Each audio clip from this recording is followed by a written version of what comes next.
Kisii County. The William Ruto administration's commitment to respect for human rights once again came into question this week, following the forcible return of 4 asylum seekers fleeing political persecution in Turkey. Human rights groups point to a worrying trend of the Kenyan government kowtowing to strongmen and in the process eroding confidence in the country's willingness to keep refugees safe. What's in a name? Refoulement, reparation, deportation. Words whose meanings have come into sharp focus following the abduction of a British national and 7 Turkish nationals in a coordinated exercise a week ago. A white jeep blocked our way, and in that car there were 4 armed people, and they pointed their weapons to us. They forced us to go with them. I realized that all of them was wearing a mask. They covered our eyes, and we were handcuffed. It saw 4 of the 7 Turkish nationals who should have been protected by their refugee status returned to their country of origin from which they had sought asylum in Kenya. The Ministry of Foreign Affairs describing their return as repatriation and not refoulement. A serious breach not only of Kenya's Refugee Act, but the 1951 UN Convention relating to the status of refugees, the 1967 Protocol relating to the status of refugees, and 1969 OAU Convention governing the specific aspects of refugee problems in Africa. Kenya's Refugee Act of 2021 in Section 29 stipulates that no person shall be refused entry into, expelled, extradited from Kenya or returned to any other country or be subjected to any similar measure if, as a result of such refusal, expulsion, return or other measure, such person is compelled to return to or remain in a country where the person may be subject to persecution on account of race, religion, nationality, membership of a particular social group or political opinion, or the person's life, physical integrity or liberty would be threatened on account of external aggression, occupation, foreign domination, or events seriously disturbing public order in part or whole of that country. The Refugee Act does, however, include the following exception. The benefit may not, however, be claimed by a refugee or asylum seeker whom there are reasonable grounds for him or her being regarded as a danger to the national security of Kenya. Actions which have elicited concern not only from the UN High Commissioner for Refugees, but from religious leaders. Ni mtindo ambao unaleta hofu nyingi na unaweza kuharibu sifa ya Kenya. Civil society groups, legal practitioners, and even Kenya's partners. Recently, there was the arrest of 36 Ugandans. Is Kenya safe for refugees anymore? Or if your government agrees with our government, you cannot enjoy the protection that refugees enjoy under international law? Human rights groups view the return of the Turkish refugees as further proof that Kenya has no business serving on the UN Human Rights Council starting January. The return of the 4 Turks coincides with the death of Fethullah Gulen, a Turkish spiritual leader and Islamic scholar who founded the Hizmet movement and who was buried on Thursday in the United States, where he was in self-exile. Following an attempted coup in 2016, which Gulen denied any involvement in, his movement was designated a terrorist group, and Tayyip Erdogan, the president of Turkey, oversaw a crackdown on schools, media outlets and businesses associated with his former ally. On his death, Erdogan described Gulen as, quote, a demon in human form.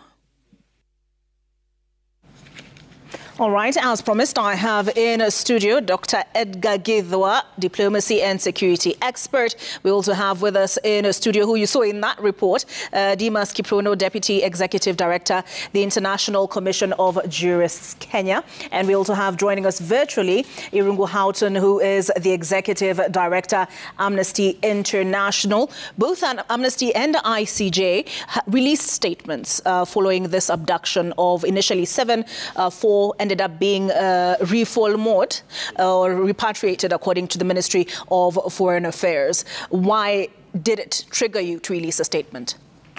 What triggered us is that the principle of non-refoulement is a basic tenet of international human rights law and international refugee law. This is the principle that protects the human dignity of any person who felt that they had to flee their country for whatever reason.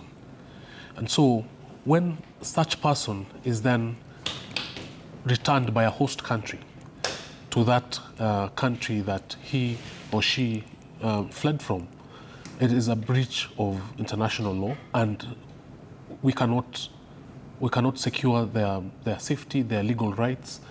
And so we find that it is quite problematic.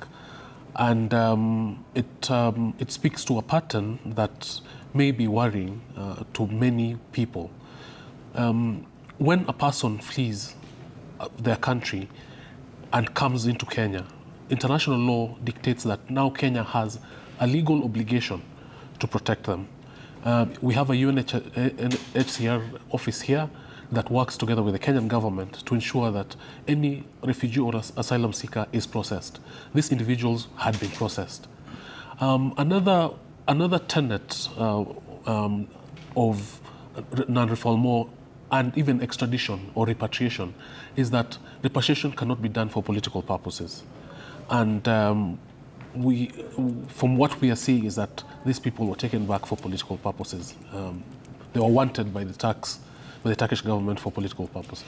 The terminology used by the PS for Foreign Affairs, Korir Sing'oei, was they were engaged in, or said to have been engaged in subversive activities in Turkey. And he gave the explanation that Turkey is a big player in Somalia, Ethiopia, in the region. And so this was a decision taken for, quote unquote, the bigger good, the greater good. What did you make of that explanation, Dr. Edgar Githua? Thank you. I'll answer your question in 2 parts. Number one, I'll say nation-states act always in their own interest. We have a theory called realism that says states pursue their own interest, meaning at any given time, nation-states do a cost-benefit analysis and try and ask themselves, if we take this course of action, do we gain or do we lose? So the statement and that caption that we did it for the greater good shows that Kenya realized they would get backlash for this, but still went ahead because they felt they would not want to anger Turkey or lose the deep relations they've had with Turkey. Turkey is a huge defense contractor, so probably Kenya buys weapons from Turkey. Turkey is a big player in the East Africa, in the Horn of Africa, Somalia, that region, East Coast. So I think Kenya felt compelled, that is the word I want to use, that we do not want to make Turkey an enemy for obvious reasons. So this acting in national interest is what propelled or informed Kenya's decision first. I'm sure they sat down and realized they were, of course, just like what Mr. Kiprono has talked about, they were going against international law. But looking at the bigger picture, they said we would rather deal with the consequences of that backlash as opposed to making Turkey an enemy. So the greater good is Kenya pursuing its national interest in feeling like we want to maintain Turkey as a friend, as a trade partner, as a business partner, as a defense contractor and all that with the military-industrial complex. So I think that's how Kenya made that decision. All right. Yeah. And we also have Irungu Houghton, as I mentioned earlier, joining us virtually. There have been statements that this points to a worrying trend. Do you agree with that statement, Irungu? Yes, I mean, as Amnesty International, we are extremely concerned by what has happened over the last week or so. Let me just go back to that Friday. And, for about 72 hours, we were not sure what was happening. We knew that refugees that had been given UN protection had been abducted, if I can just use the word, kidnapped off the streets of Nairobi. Many of them were parents. There was a 16-year-old boy that was involved. There was a wife, and nobody was taking responsibility. If you remember, the Inspector General, the police spokesperson, said that they would investigate this case. So, we were really not sure whether this was another case of transnational repression. Transnational repression essentially is where a foreign government comes onto another government's soil and essentially abducts, kills, or otherwise renditions people that have sought the protection of another government under international refugee law. So for 72 hours, we were not sure what was happening. And I think, what has really struck me as a major concern is what the implications this is now that we have the Ministry of Foreign Affairs admission that this was a government-sanctioned collaborative effort to essentially have 7 refugees taken back to Turkey against their wishes. Really, the concern has to be around what does this mean for Kenya's role as a sanctuary state, as a sanctuary nation for 780,000 registered refugees. And of course, the number is much more than that. For the last 30 years, Kenya has very steadily built up a reputation that even America and Europe have not been able to build up, which is the idea that we are a place of safety, a place of refuge for those being persecuted and searched by their countries. And I think it's not just a bilateral conversation between, or rather a bilateral issue between Turkey and Kenya. It throws into question Kenya's relationship with the international community and with its citizens, that we are a country that protects people in need, people in flight. And it comes at a very strange time. It comes at a time when the government has actually been making a lot of successful achievements in terms of developing protection for refugees in line with international human rights law. Like we have in 2021, we have a new Refugee Act. There is a new Sharika plan that is looking at trying to integrate refugees into the different counties across the country, starting with Dadaab and Kakuma, the camps that have been home to about 500,000 plus refugees. That Sharika plan needs 115 billion shillings to implement the first phase of its 4-year plan. And I'm not really sure whether the actions that have been taken in the context of the Turkish refugees has now thrown that all into question. All right. Dimas, I know Irungu was at a civil society engagement with the Ministry of Interior and the Ministry of Foreign Affairs, where the PS sought to provide an explanation, when he talked about the greater good. But in a statement he posted to his social media handle, he said, Kenya, let me find this, that they have gotten a commitment from Turkey that these persons will be handled with dignity. Good enough, in your view? So how do you measure this commitment, especially since it is likely that they were taken because of political reasons, right? And even if you look at definitions of words such as terrorism or sedition or subversion, these are not very tangible, definable words. And so it leaves a really big window for abuse. And I think also what Kenya has done essentially is an invitation to treat to other nations.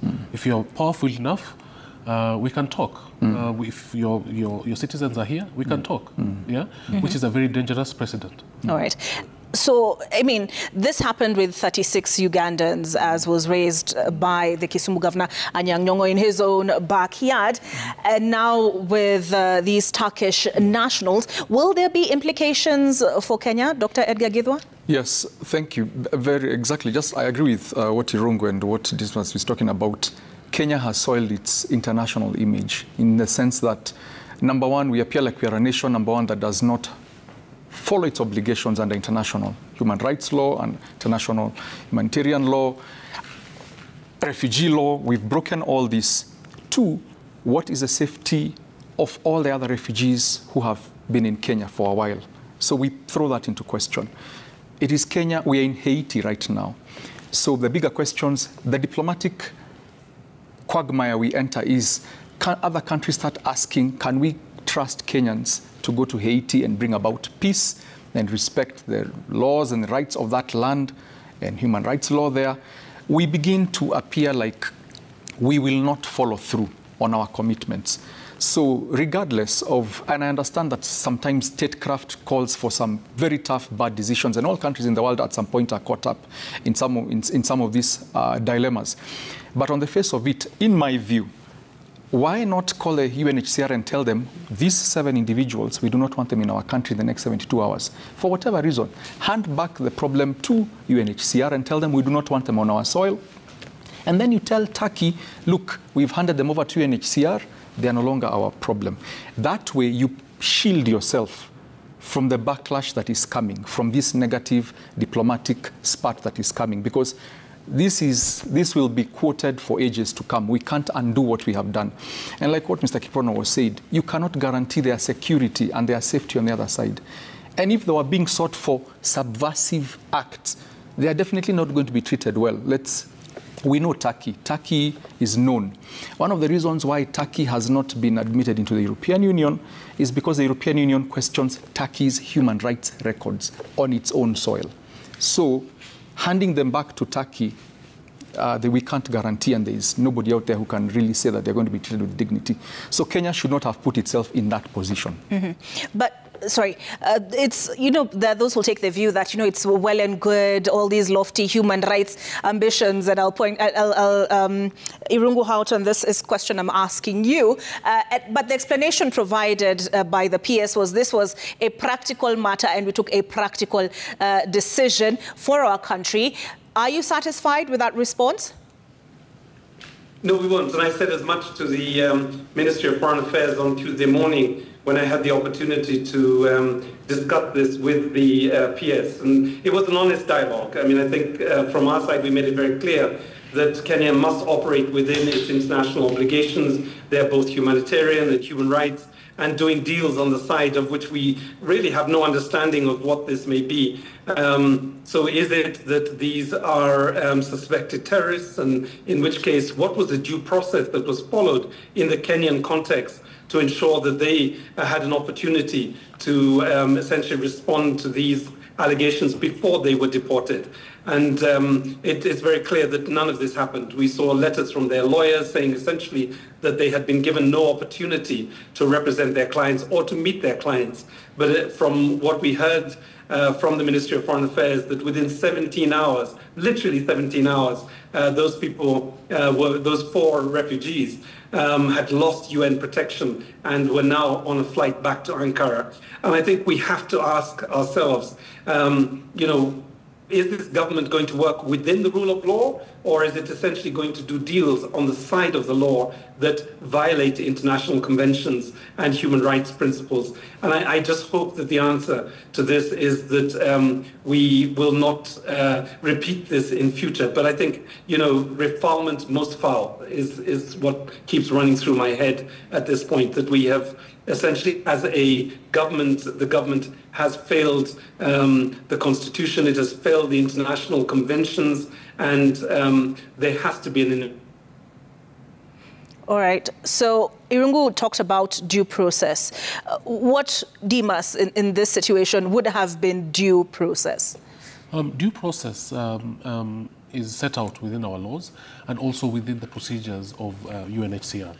So within our laws, Turkey would have put in a request, a formal request to the government. Usually goes to the Ministry of Foreign Affairs and then it's transmitted to the Attorney General. And that request usually has to outline the allegations, the evidence, the charges. And then whatever comes out there is then taken through a judicial process, right? And a hearing is had whereby those refugees are given a chance to defend themselves and say why they should not be taken. And they even have they have a right of appeal if a decision is not to their satisfaction. And this ensures that, first of all, that the reasons are legitimate, the evidence meets the threshold, and that whatever they are being charged with back home is also a crime in Kenya. So it has to be a crime in both countries, right? And so in this case, we did not have that opportunity for due process to continue. Another thing, when these matters are taken before a court or before the UNHCR, they look at what are the probabilities of that person being persecuted, being tortured in the country that they are being repatriated to or refoulement to, you know, and so these are the fundamental things that were not there. In fact, non-refoulement is even in the Convention Against Torture. It is in the African Charter, and so there's a litany of laws and principles that we have violated. Non-refoulement is a customary law. It has the status of customary law, meaning that every country in the world, in the community of nations, must respect it, regardless of even if they are part of treaties. It is customary law. Okay, so just a quick follow-up to that. Is it a situation where the milk is spilled, or is there recourse? How would you bring those people back? Yes. Damage is done. Yeah, damage is done. But there is legal recourse in Kenya. Yes, there are questions that may need to be asked for courts to interpret, or rights to see whether certain rights have been violated. All right, quickly, last words, Edgar and Irungu. Edgar, what do you make of the stance that has been taken by Kenya on this matter? They've talked about, they've gotten an assurance that these people will be treated with dignity, but the PS also said he will not be taking questions on this matter on account of the individual's privacy. Yeah, I think Kenya realizes we've committed a blunder. It's a bit too late. The horse has bolted from the stable, as the saying goes. And it's a thing, I think government just acting better the next time and just taking the necessary steps, like Mr. Kiprono has said, following that due process, such that by the time the decision is made legally that let us return them, Kenya is not left with egg on the face. Currently, we have egg on the face. And I think government just, principle of collective, principle of just standing in unity, the PS is just saving face and just trying to stand firm and say, we tried to do what we could, but I think we've lost this one. This one, we dropped the ball on this one. All right, Irungu, your last word. Is there any action stakeholders can take to ensure that this does not happen again? I mean, I think there has to be an investigation and legal work done to ensure that this never happens again, and also to understand better what needs to happen in future. I think the bigger question, of course, is the issue of whether there is any obligation to the Kenyans now that they have, and I would hope the embassy continues to follow this. I do. We have trade our international obligations on this one, but I think as we think more about the close to 1 million refugees that are on our soils, we do need to essentially keep the direction of travel that has been taken around, for example, the Refugee Act, the Sharika Plan, which is the integration of refugees into different counties, and also, the good work that has been done to essentially make sure that stateless communities, the Makonde, the Shona, the Pemba, continue to be given, to be registered as citizens here. And I think, this is the direction of travel that has made Kenya a world leader up until this point. And this, unfortunately, is a stain that will take a long time to wash out. All right, thank you very much for speaking to us tonight, gentlemen. We've had in studio Dimas Kiprono, who is the Deputy Executive Director, International Commission of Jurists Kenya, Dr. Edgar Githua, who is a Diplomacy and Security Analyst, as well as Irungu Houghton, who is the Executive Director, Amnesty International Kenya. Thank you very much for staying with us this evening, speaking to us this evening. Gentlemen, we take a break. Coming up,